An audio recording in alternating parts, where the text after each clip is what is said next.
Spiritually awakened individuals are silently retreating from society, and a deep insight from Jung explains why.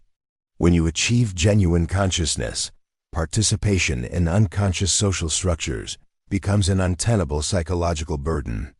This retreat, however, is not an end in itself. It is a phase of renewal, a necessary recharge that prepares awakened people to re-engage and provide genuine connection to others who are open to profound relationships. A mass withdrawal is underway that many fail to notice. The most psychologically mature people in your office, your friend groups, and your family are quietly withdrawing, not out of resentment or a sense of superiority, but due to what Jung identified as consciousness fatigue. Jung foresaw this trend more than a century ago. He knew that psychological awakening results in what I term dimensional incompatibility. You begin to function on a different plane of awareness compared to the collective social milieu. Sustaining that level of consciousness amidst a sea of unconscious behaviors consumes immense psychological energy. If you have felt an urge to pull back, a greater need for solitude, and have found social gatherings draining in a way they never were before, Jung would say you are not turning antisocial. You are simply navigating an archetypal journey every individuating soul must face, the consciousness burden. Why awakening leads to isolation? The path of psychological growth doesn't simplify life. It adds layers of complexity. Upon recognizing the unconscious dynamics at play within yourself and those around you, this awareness becomes permanent. This results in what Jung's private journals called the weight of seeing. Imagine you are at a party where people are engaged in fervent political debates. Having done sufficient inner work, you perceive that these strong political stances are often psychological projections. You see people projecting their inner turmoil onto external social matters. You can trace how each person's early life wounds influence their perspective, how their unowned shadow self defines their adversaries. You don't condemn them. You've been there, but you can no longer engage in the unconscious theatrics because you perceive the psychological forces driving them. Jung famously wrote, "The privilege of a lifetime is to become who you truly are." However, his private letters reveal the immense loneliness that accompanies this process. You feel awake in a space where everyone else is sleep-talking. Jung learned this firsthand through his own psychological crisis. As his consciousness broadened during his confrontation with the unconscious, ordinary social life became progressively more difficult to bear, not from a place of arrogance, but because of the sheer energetic toll of bridging disparate levels of awareness. This clarifies why awakened individuals often report feeling like outsiders in their familiar environments. They are fluent in a different psychological dialect, perceive other dimensions of existence, and operate from a distinct set of principles about reality and importance. Every conversation requires you to act as though you don't see what you see, to feign ignorance of the true undercurrents in social exchanges. This effort of constant translation is utterly exhausting. The energy cost of unconscious settings. When you are conscious, you become what Jung's patient notes referred to as an unconscious material processor.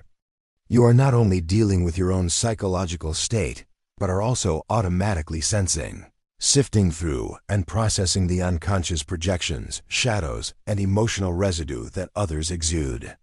Consider the energetic shift when a conscious individual walks into an unconscious environment. Other people's projected feelings can feel like your own. The shadow aspects that others deny in themselves become apparent to you. The persona-based performances everyone else engages in generate a kind of psychological noise. The collective unease about unspoken issues permeates the atmosphere.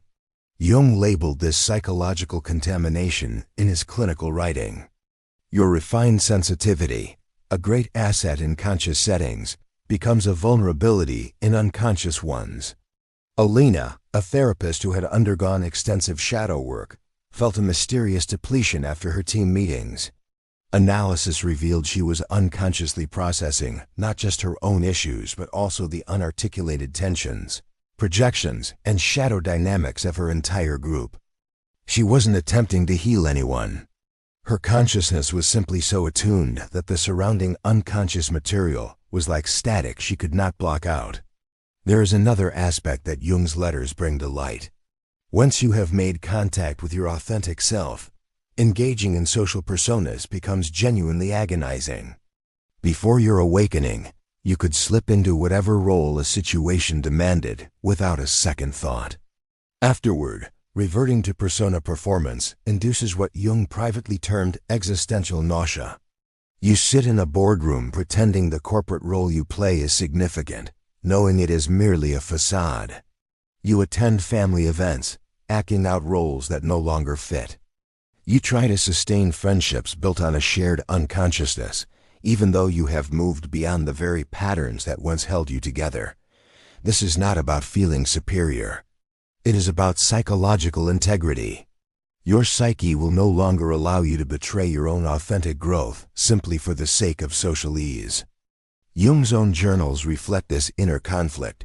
I can no longer pretend to be the proper Swiss psychiatrist when I have seen the depths that psychiatry refuses to acknowledge. The performance feels like death.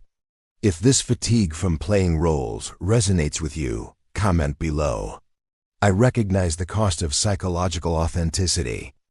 The Hermit phase, Jung's archetypal withdrawal. This retreat is not a pathology, it is an archetype. Across history, every culture has acknowledged what Jung's anthropological work identified as the Hermit phase, a vital stage in psychological and spiritual maturation. The Hermit archetype is universal because the process of individuation demands periods of isolation from collective pressures. You cannot integrate your shadow while being urged to maintain a pleasant persona. You cannot find your true voice while constantly bending to the expectations of others. Jung's time at Bollingen Tower exemplifies this need. His years at his lakeside retreat were not a holiday. They were a matter of psychological necessity. He required distance from the collective consciousness to cultivate his individual consciousness. He needed separation from the projections of others to comprehend his own inner world. By analyzing hundreds of cases, Jung pinpointed distinct stages experienced by those who awaken. Phase 1, recognition. You start to see how much energy routine social interactions consume. You find yourself needing more solitude to digest your experiences. You begin to identify patterns in others that you are no longer willing to support unconsciously. Phase 2, selective disengagement. You grow more discriminating about which environments are energizing versus depleting. You start to refuse commitments that force you into personas you have shed. You seek out others who function at a similar level of consciousness. Phase 3, integration and return. Following a period of solitude, you re-enter social life, but from a radically altered standpoint. You are no longer striving to fit in or seek validation. You are offering your authentic presence to those who can accept it. Jung's case studies reveal a critical point. The Hermit phase is not a permanent retreat. It is a preparation. You are not forsaking society. You are cultivating something society desperately needs, but does not yet know how to ask for. Jung's profound insight was that anyone who undergoes a true spiritual awakening follows this precise sequence: withdrawal, transformation, and return. But they come back changed. They can no longer engage unconsciously, but they can present conscious alternatives to those prepared to receive them. Dr. Heinrich Weber, one of Jung's analysans, vanished from academic circles for 18 months. His peers thought he had a nervous breakdown. In reality, he had a breakthrough. In his solitude, he integrated profound insights about the human psyche, a feat that would have been impossible while upholding his academic persona. Upon his return, he transformed his field, but only after the essential withdrawal period enabled his full integration. The return, how conscious people re-engage. The most vital part of the withdrawal is the eventual re-engagement. Jung's clinical records show that true hermits do not stay away indefinitely. When they come back, they possess what Jung's notes call conscious participation engagement without absorption. Jung's term, border dwellers, perfectly captures these returned hermits. They are present in society, but not controlled by it. They have learned how to participate without losing their inner compass, to offer their gifts without sacrificing their authenticity. Border dwellers function from conscious decision rather than unconscious impulse. They can go to the dinner party, the work meeting, or the family reunion, but they are no longer swept up in the collective's emotional currents. They might start businesses that prioritize the well-being of employees over sheer profit. They may create art that speaks to the soul's depths instead of providing superficial entertainment. They might offer healing modalities that focus on fundamental transformation rather than just managing symptoms. Build communities founded on genuine connection instead of shared unconsciousness, or pioneer lifestyles that nurture both individual growth and the planet's health. Jung's correspondence points to something remarkable.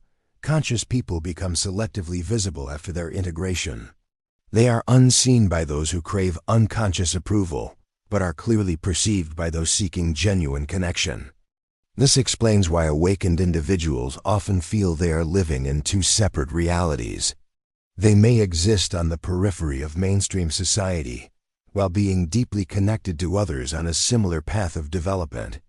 Marcus, a business consultant who went through this cycle, explained it this way: "I seem to be participating in corporate culture as usual, but in truth, I am guided by entirely different principles.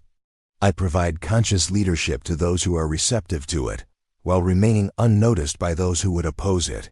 Instead of attempting to awaken everyone, returned hermits concentrate on what Jung termed conscious micro-communities, small circles of people dedicated to authentic growth and real relationships. These communities take shape as professional circles built on integrity over ambition, friend groups devoted to meaningful conversation over social posturing, spiritual groups focused on real-world integration over escapist doctrines, and family dynamics reshaped by honest communication rather than role-playing. If you've found yourself attracting more conscious relationships, comment, "I'm building authentic community." The collective function. Why society needs conscious hermits. This conscious withdrawal is not only for individual growth, but also for collective evolution. Jung's sociological insights show that those who are disappearing are not deserting society. They are incubating something crucial for its future. Jung's research on group dynamics demonstrated that consciousness spreads like a contagion, but only when it is fully integrated. Partially conscious individuals often create more unconsciousness by attempting to enlighten others too soon. But fully individuated people naturally radiate awareness just by their presence. When someone has genuinely done their integration work, their very way of being reveals possibilities that others hadn't considered. They aren't evangelizing or coercing. They are simply existing from a different level of awareness that makes other ways of life visible to those ready to see. Jung wrote, "Your vision becomes clear only when you look into your heart. Who looks outside dreams. Who looks inside awakens."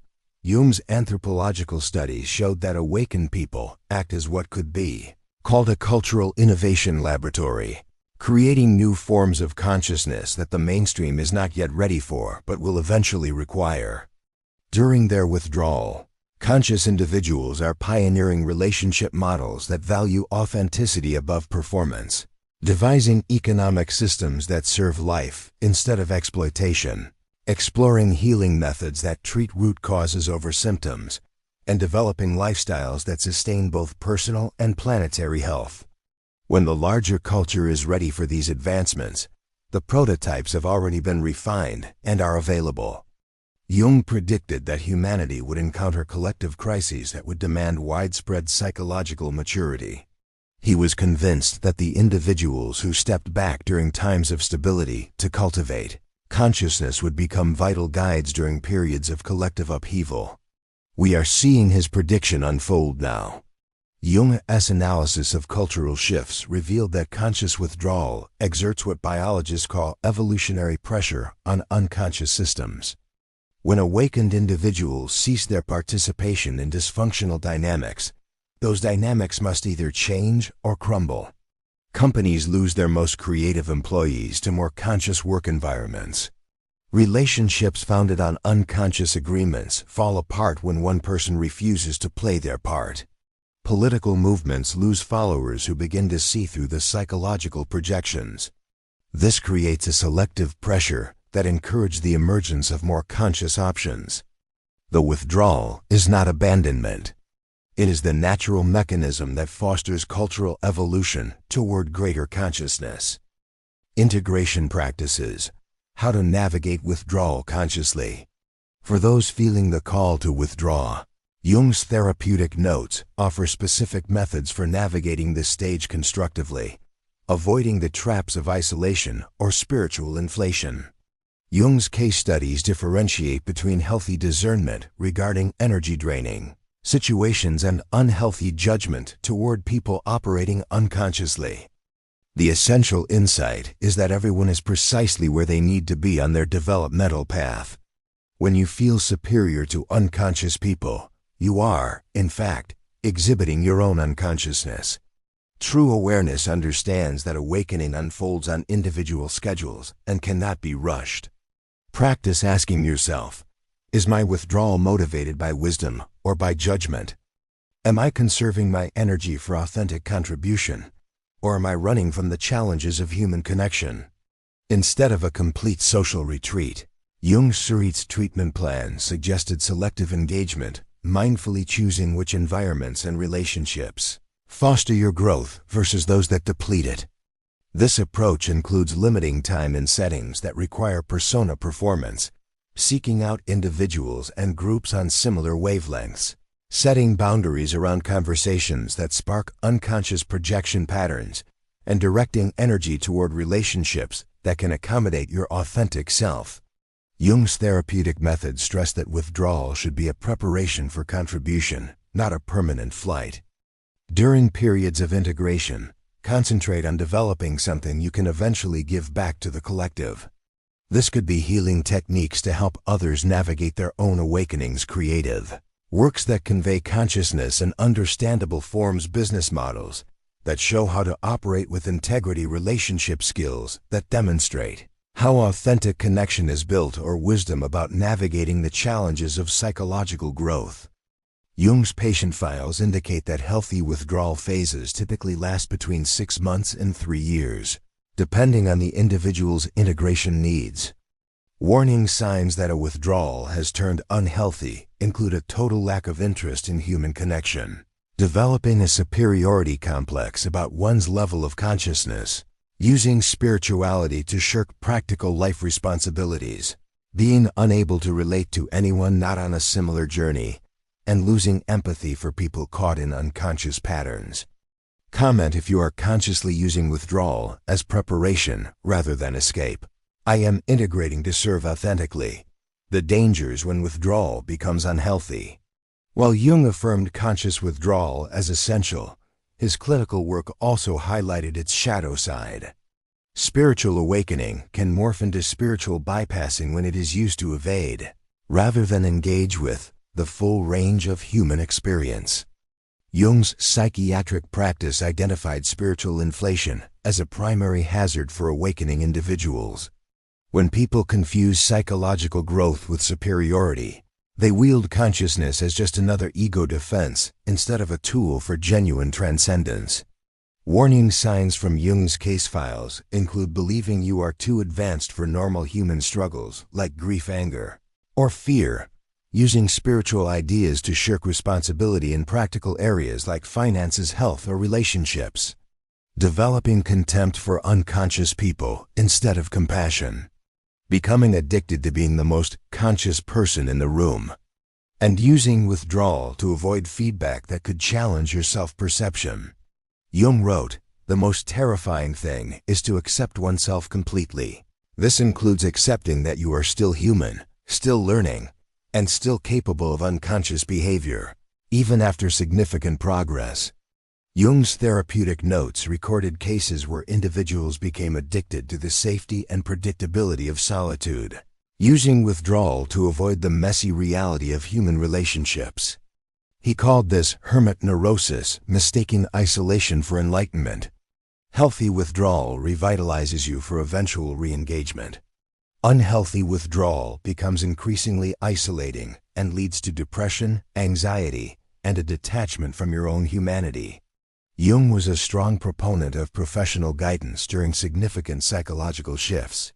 His letters to colleagues underscored that if you are experiencing a complete inability to function in normal social settings for a long time, persistent feelings of superiority or alienation from all other people, using spiritual concepts to rationalize avoiding all life duties, depression, anxiety, or panic that doesn't ease with solitude and self-practice, or grandiose ideas about your spiritual purpose or specialness, these could be signs that you need professional help to navigate your awakening in a healthy manner.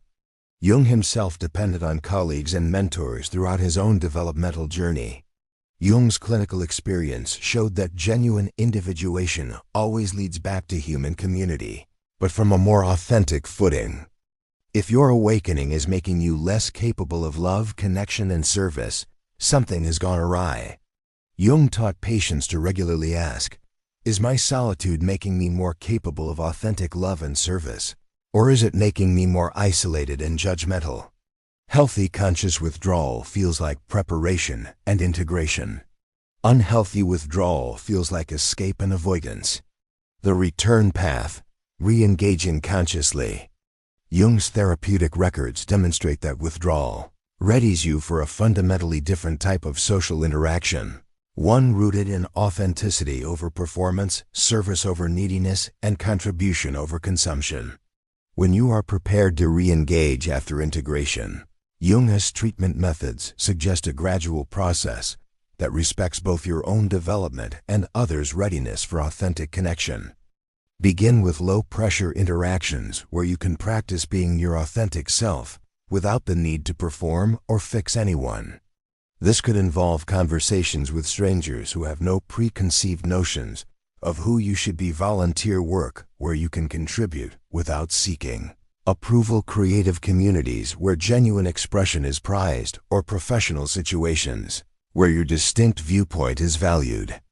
Jung's case studies show that post-integration social life feels entirely different because your motivation changes from getting something, approval, validation, belonging, to offering something, presence, wisdom, authentic connection. This shift alleviates anxiety and the pressure to perform because your self-worth is no longer contingent on others' reactions. You can offer your authentic presence and allow others to decide if they are ready to accept it. Rather than trying to reform unconscious systems from the inside, Jung's observations indicate that awakened individuals often create alternative systems that showcase different possibilities, businesses that prioritize employee well-being and authentic contribution, educational models that honor individual developmental journeys, communities founded on mutual support instead of competition, healing practices that address root causes rather than symptoms, and lifestyle choices that sustain both personal and planetary health. Jung's research on group dynamics revealed that conscious people affect change not through activism or preaching, but by modeling alternative ways of being. When you operate from genuine awareness, you grant others permission to explore their own authenticity. This creates what Jung termed morphic resonance shifts in consciousness that ripple through communities without direct instruction or persuasion. Your individual growth contributes to collective growth in ways you might never witness directly. Jung's therapeutic insight was that today's hermits are tomorrow's wisdom keepers. The people withdrawing now to cultivate consciousness are preparing to guide others through similar journeys when the collective is ready for a widespread awakening. Jung's final insight on conscious re-engagement is learning to maintain awareness while participating in flawed systems. This requires clear boundaries about what you will and will not unconsciously participate in, skills for offering authentic presence without being swamped by others' unconsciousness, support networks of others who share your commitment to conscious living, regular practices to help you process and release any unconscious material you absorb, and remembering that your main duty is to maintain your own consciousness, not to awaken others. If you are learning to re-engage consciously after withdrawal, comment, "I choose conscious contribution over unconscious participation." The collective awakening vision. Jung's therapeutic vision was not aimed at individual enlightenment, but at collective transformation, a steady evolution of human consciousness that occurs through individuals doing their inner work and then sharing their developments with the greater whole. Jung's studies of group dynamics showed that consciousness awakening adheres to what researchers now call critical mass dynamics. You do not need everyone to awaken for a collective shift to happen. You just need a sufficient number of people operating from genuine awareness to reach a tipping point. The individuals quietly stepping back from society to do their inner work are not abandoning the collective. They are part of a natural process that is preparing humanity for its next stage of development. Conscious individuals act as conduits between the current cultural paradigm and emerging possibilities. Through their own lives, they show that different ways of being are possible, practical, and sustainable. This is not about building utopian communities separate from the world, but about demonstrating how consciousness can be lived within existing structures while slowly transforming them through authentic participation. Jung's research on cultural change indicated that transformation unfolds over generations. The parents who retreat to cultivate their consciousness raise children who grow up believing that authentic living and conscious relationships are normal. These children then become adults who establish institutions, relationships, and cultural norms founded on psychological maturity rather than unconscious patterns. Today's hermits are laying the groundwork for tomorrow's conscious culture. Jung's clinical perspective emphasized that each person must decide their own relationship with this collective awakening. Some are called to withdraw and develop consciousness in solitude. Others are called to change systems from within. Still others are called to build bridges between conscious and unconscious communities. None of these roles is superior to the others. The collective requires individuals operating consciously at all capacities. Hermits cultivating wisdom, culture workers transforming institutions, bridge builders fostering communication, and pioneers modeling new possibilities. If you have felt the urge to withdraw, to step back from unconscious social engagement, Jung's work suggests you are recognizing that humanity needs people who have done their inner work to help navigate the challenges and opportunities of our collective awakening. Your withdrawal is not an escape from life. It is a preparation for a more authentic version of it. You are not forsaking humanity. You are developing something humanity needs but does not yet know how to create. Remember Jung's insight that conscious withdrawal is a temporary recharge, allowing awakened individuals to return and offer authentic connection. Your stepping back is not escape.